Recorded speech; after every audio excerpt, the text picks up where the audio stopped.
नमस्कार दोस्तों, RB studio में आपका स्वागत है। आरबी स्टूडियो को आज एक सौभाग्य प्राप्त हुआ है भारतीय लोक कथाओं के जननायक द्वितीय यदुवंश शिरोमणि स्वामी आधार चैतन्य जी की मेजबानी करने का। दोस्तों, आज स्वामी जी हमारे स्टूडियो में पधारे हैं और आज स्वामी जी से आज वक्त है ढेर सारी बातें करने का। दोस्तों, बहुत दिन से आपके दिलों में भी ये एक लालसा लगी थी कि स्वामी जी से रूबरू होकर डायरेक्ट बातें करेंगे, आरबी जी के सवाल और स्वामी जी के जवाब होंगे। उस जवाब उसका मुख्य बेस है, मुख्य आधार है हमारे श्री संतोष कुमार चैतन्य जी। वो एक स्वामी जी के बारे में एक आला लेकर आ रहे हैं और असलियत में वो आला लिखी है हमारे राइटर श्री ऐदल यादव जो काशगंज से आते हैं। उन ऐदल यादव जी के द्वारा वो आला लिखी गई है। उसी आला जो आरबी कैसेट कंपनी में भी रिकॉर्ड हो चुकी है और वो स्वामी जी की अध्यक्षता में ही वो रिकॉर्ड हुई है और स्वामी जी उसमें मौजूद थे और थोड़ी देर में स्वामी जी भी उस आला में बोलेंगे। और उस आला में स्वामी जी ने वो जिक्र भी पिछले दिनों उन पर घिनौना अपराध आया था, उस घिनौने अपराध को लेकर के उन्होंने कुछ बोले हैं उस आला में और बाकी का भाग हमारे संतोष चैतन्य जी आपको सुनाएंगे। और देखिए, हम स्वामी जी से आपकी मुलाकात कराते हैं। आइए दोस्तों। नमस्कार दोस्त, आरबी स्टूडियो में आपका स्वागत है। आज बहुत अहोभाग्य है कि आज भारतीय लोक कथाओं के जननायक स्वामी आधार चैतन्य जी के चरण आज आरबी कैसेट कंपनी में पड़े हैं, जिनका पूर्ण रूप से श्रेय जाता है स्टार कलाकार श्री संतोष चैतन्य जी को। और इसकी जो महत्वपूर्ण पृष्ठभूमिका है वो स्वामी जी पर, जो अभी पिछले एक घिनौने बहुत ही घिनौना अपराध उन पर एक दोष आया था, उस दोष की हकीकत उसको कुछ लिखा है हमारे काशगंज के श्री ऐदल यादव जी के द्वारा, राइटर जी के द्वारा लिखा गया है।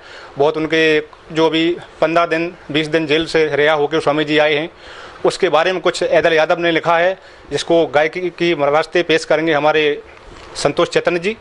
और संतोष चैतन्य जी, इसके बारे में क्या ऐदल जी ने आपको दिया है, उसके बारे में थोड़ा बताएं। जी, जो हमें स्वामी जी के बारे में ऐदल यादव राइटर साहब ने दिया है जी। उसको अभी मैं आपके स्टूडियो पे गा के सुनाऊंगा और स्वामी जी के बारे में जो गलत आरोप लगे हैं वो हकीकत में आपके सामने कुछ ऑडियो भी पेश करूंगा, वो अभी बताऊंगा। अभी हमारे गुरुदेव जी उसके बारे में थोड़ा आपको मोड़ेंगे, बताएंगे। उसके बाद में समाज को आपके यूट्यूब के माध्यम से आरबी स्टूडियो से मैं बताऊँगा। दोस्तों, हमें उस समय बहुत कष्ट होता है जब हमारी एक न्यूज एजेंसी है आगरा की, मैं नाम नहीं लेना चाहूँगा, और कुछ पब्लिसिटी के लिए समझो चाहे किसी चीज़ के लिए समझो, स्वामी जी को जब पिछले दिनों आरोप लगे थे तो उस न्यूज एजेंसी ने एक कहावत नहीं है कि बीच बीच में अपने हाथ सेकने की, कुछ न्यूज कंपनियों ने भी अपने स्वामी जी के प्रति भद्दे शब्द कहे थे, जबकि ऐसा उन्हें नहीं बोलना चाहिए था। उन पत्रकार बंधुओं से मेरा करबद्ध निवेदन है, हमारे स्वामी जी भागवत ज्ञाता है। श्री कलमल हरड़ी बैतरड़ी पतित पावनी माँ गंगा की गोद में बैठे श्री व्यास पुत्र सुखदेव जो जनमानस कल्याण हेतु भागवत कथा सुना रहे थे, उन्हीं भागवत कथाओं को सुनाने वाले हमारे परम पूज्य स्वामी आधार चैतन्य जी एक जनमानस कल्याण हेतु भागवत कथाएं सुनाते हैं और एक अच्छे समाज सुधारक हैं। उस देवता पर उन न्यूज एजेंसी ने एक कथित हमला बोला था। कथित हमला जैसे एक मान सम्मान, इतने असभ्य शब्द नहीं बोलने चाहिए। हमारे स्वामी जी के ऊपर जब मैंने पढ़ा तो हमारी आत्मा को बहुत कष्ट हुआ। तब कोई आरोप सिद्ध न हो जाए तब तक किसी के खिलाफ कोई गलत टिप्पणी, गलत आरोप, गलत बात कहने का किसी को इस भारतीय संविधान में अधिकार नहीं है। एक समाज सुधारक के रूप में हमारे स्वामी जी ने ऐसा कार्य किया है, ग्राउंड लेवल से लेकर अब तक लोगों को चेता रहे हैं। लेकिन कुछ पत्रकारों ने स्वामी जी के लिए ऐसे शब्द बोले हैं, वो शब्द जनता के दिलों में आज भी दिन चुभे हैं और हम भी पूर्ण रूप से तैयार हैं कि स्वामी जी को ये बिल्कुल निर्दोष साबित करके रहेंगे। नमस्कार दोस्तों, आरबी स्टूडियो में एक बार पुनः आपका स्वागत है। आइए दोस्तों, सुनवाते हैं पिछले दिनों स्वामी जी पर कुछ घिनौने अपराध आए थे। दोस्तों, वो ऐसे अपराध जिन्हें सुनकर रह जाएंगे आप दंग। देखिए झूठे अपराधों की कहानी और स्वामी जी की जुबानी। स्वामी जी, हाँ बोलिए। उसके बारे में कुछ हमें थोड़ा बताएं। क्या, किसके बारे में? जो आप पे जो आरोप लगे थे उसके बारे में कुछ, क्या इसकी हकीकत कैसा? इसकी हकीकत ये है कि ईशु निकोबनपुरवा ग्राम है कन्नौज, जी जी, थाना गुरसाईगंज में पड़ता है जी। तो वहाँ पर एक विनय यादव था जिसने हमारी कथा करवाई। कथा करवाने के बाद मैं दोबारा कथा करवाने आया तो उसने मेरे बच्चे को देखा जी। और बच्चे को देख के जब मैं उसके वहाँ पहुँचा कथा कहने तो ये कहने लगा, स्वामी जी विजय को मैंने देखा है और हमारी बच्ची है, आप शादी कर लो। मैंने कहा भी मैं 6 साल शादी नहीं करूँगा। कहने लगा मैं 6-7 इंतजार कर लूँगा, 6 वर्ष तक इंतजार कर लूँगा। कहने का मतलब है कि उसने मुझे इस तरह से फंसाया, इस तरह से कहीं पैरों पे गिर पड़े, कहीं कुछ करे, अंत में मुझे हाँ करना पड़ा। लेकिन मुझे ये नहीं मालूम था कि ये लोग अंडा मांस दारू वाले हैं, क्योंकि उसके घर में साईं बाबा का मंदिर था। तो मैंने सोचा ये तो पुजारी हैं, सभी भक्त हैं। लेकिन मैं ये नहीं जानता था कि ऊपर से तो दहिया, अंदर भिष्टा भरी हुई इन लोगों के अंदर। तो मैं धोखे में आ गया, और धोखे में आकर के मैंने जब शादी की है 15 में, 28 मई को बारात इनके यहाँ गई। इससे पहले हमने जब लड़की की गोद भरी है तो गोद में जितना मेरा जेवर था सब इसने बेच लिया, और बेच करके वहाँ की टीम टाम कर दी इसने। जब मैंने इसको ये पूछा कि भैया क्यों बेचा तुमने, हमारा जेवर क्यों बेचा, कि वो हमारी औरत की चीज़ में धोखे से चला गया। मैंने कहा इससे पहले भी तुम 2 लाख रुपए हमसे ले चुके हो, और मांग लेते, लेकिन तुमने ऐसा क्यों किया। लेकिन उसका पूरा जाल था जी जी कि लड़की की शादी इस लड़के के साथ करने के बाद, क्योंकि लड़की आवारा टाइप की है, जो होटलों में खाने वाली, दारू पीने वाली, वो इस साधु के घर में तो रुकेगी नहीं। इसलिए इस पर दहेज का मुकदमा करके 1 करोड़ 1.5 लाख रुपया, 1.5 करोड़ में हम ले लेंगे। बाद में इस लड़की ने इसकी बदबू वाली हकीकत भी सुनाई कि जाने अपनी लड़की की सहेली से क्या कहा। वहीं उसके बाद में इस लड़की ने यहाँ ये भी सुनाया कि मेरा बाप मेरे साथ दुष्कर्म करता है, मैं दारू पीती हूँ। फिर उस सीढ़ी में इस पापी ने खुद कहा है कि तूने दारू पी, और जब लड़की से, इसकी सहेली से बदतमीजी की बात इसने कही है, तो दोनों का सही सारा हुआ। जब लड़की गुस्से में आ गई, न लड़की ये राज खोलती नहीं, बाप से इसकी राजी से ही सब कर्म हो रहे थे। इसकी राजी थी खूब कि बहु दारू पीता, बहु दारू पीती। लेकिन वह लड़की इसकी सहेली से जो इसने कहा, इससे ये जल गई। फिर इसने अपने बदन पर हाथ न रखने का संकल्प किया, तो जान रात में कुंडी तोड़ दी, कुंडी तोड़ करके दुष्कर्म किया। लड़की ने सारी कहानी बताई। जब सारी कहानी बताई तो हम लोगों के रोंगटे खड़े हो गए कि ये क्या है, ये क्या है। तो उस लड़के से भी इसने कहा कि देख भाई, हमें अंडा चाहिए, मांस चाहिए और दारू चाहिए। दारू भी उच्च कोट की, जो 5,000 की बोतल आती है। बिल्कुल बिल्कुल। तो हम तो बेटा उसमें कुछ जानते नहीं थे। हमारे बेटे ने कहा कि हमारे पिताजी तो गुटखा भी नहीं खाते। तो कि ऐसा करो, हम तुम चल के तलाक ले लो। इन्होंने बात की, हम तुम चल के तलाक ले लो। और तो हमारे बेटे ने कहा कि मेरे पिता सदमा को बर्दाश्त नहीं करेंगे, कि वो जान ही नहीं पाएंगे।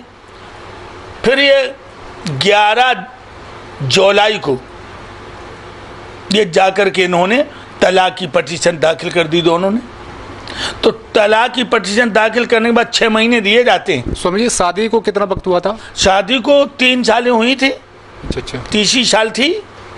उसके बाद में हुआ ऐसा कि जब लड़की ने कभी हमारे बच्चों को अपना पति नहीं माना, क्यों, जो सेक्स में इतनी तीव्र थी।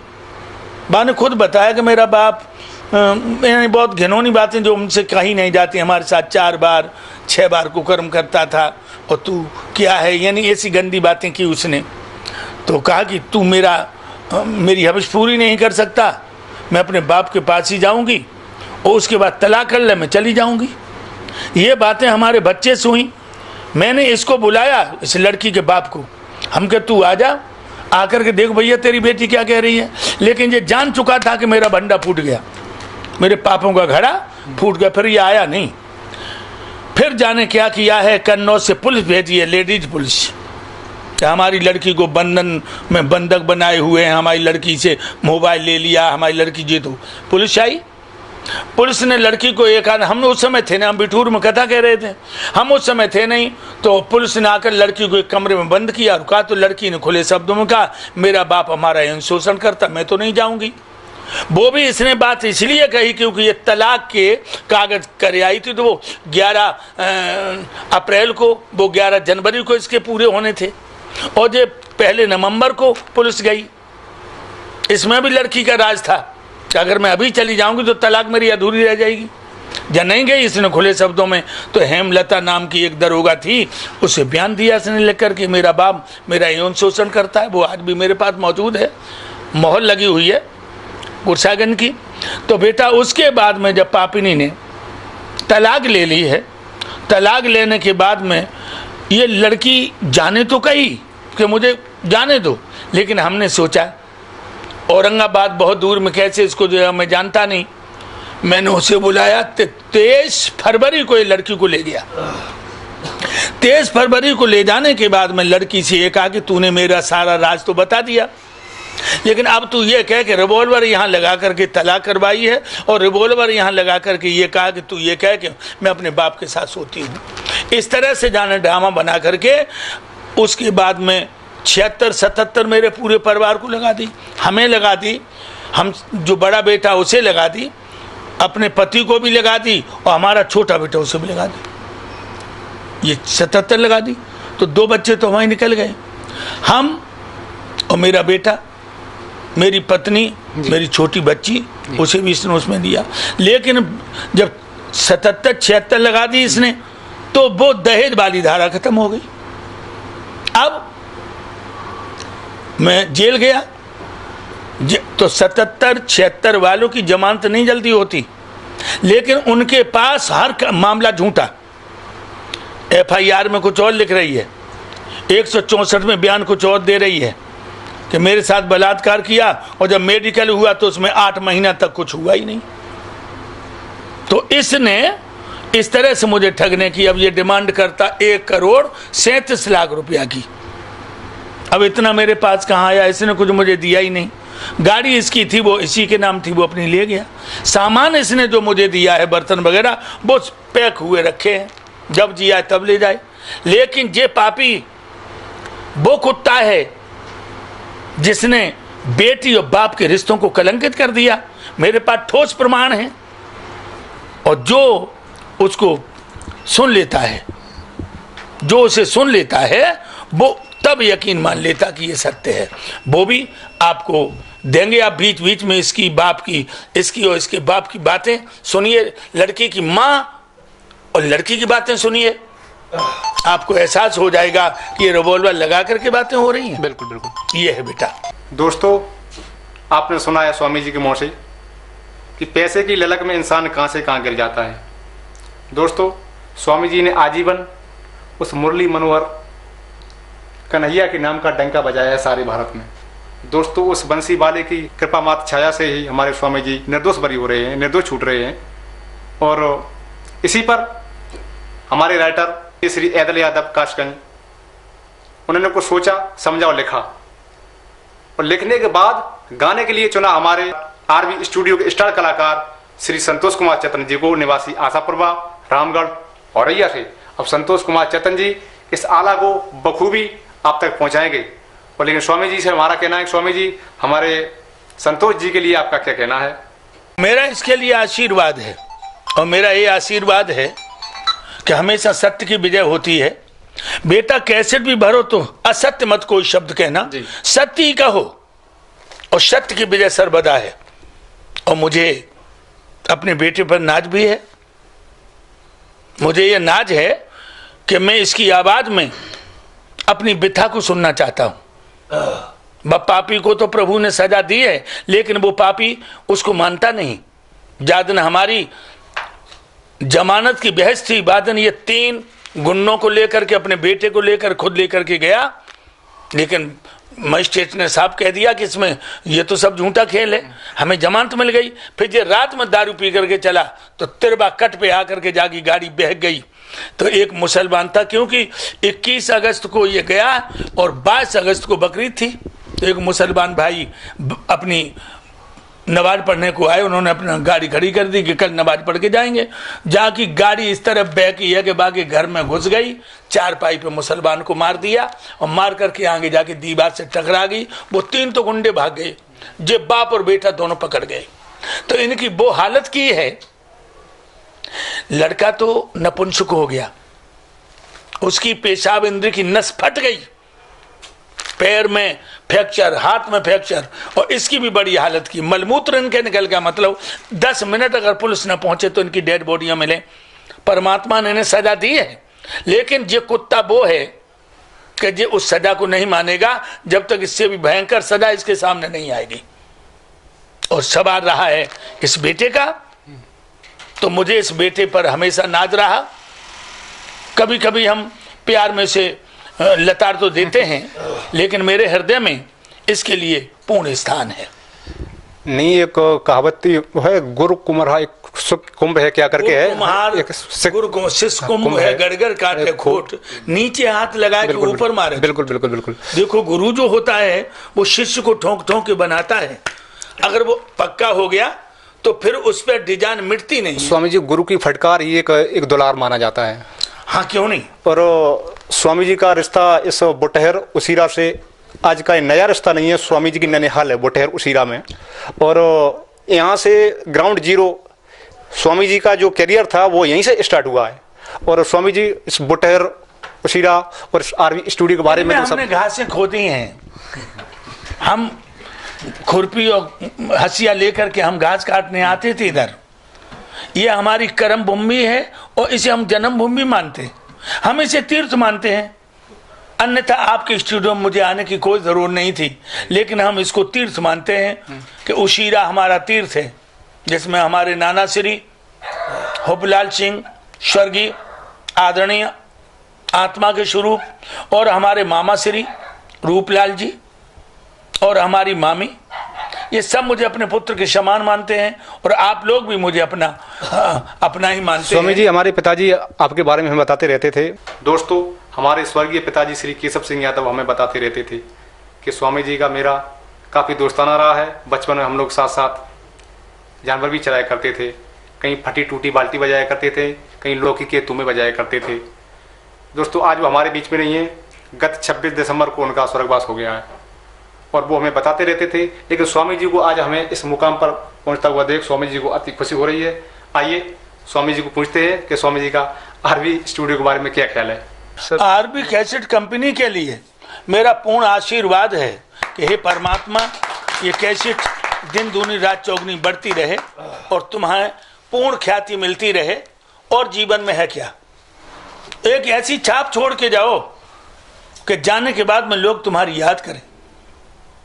ये सोचिए, कभी खा लिया, कभी पी लिए, कभी हंस लिए, कभी रो लिए, कभी बक रहे, कभी चुप रहे, कभी जग लिए, कभी सो लिए, और दुनिया में है क्या दिन जिंदगी के खो लिए। मौत बोली चलो चलो तैयार चलने को हो लिए। चलना तो है, लेकिन चलना सार्थक उसका है कि कुछ छाप छोड़ के जाए। तो मेरा आशीर्वाद है तुम्हारा स्टूडियो सर्वदा दिन दूना रात चौगुना बढ़े, और यदा कदा मैं उधर से गुजरूंगा तो हम तुम्हारे पास जरूर आएंगे, और मेरा आशीर्वाद है। दोस्तों, ये थे हमारे भारतीय लोक गायकी के सिरमौर स्वामी आधार चेतन जी। तो इसी के साथ हम विदा लेते हैं। जय हिंद।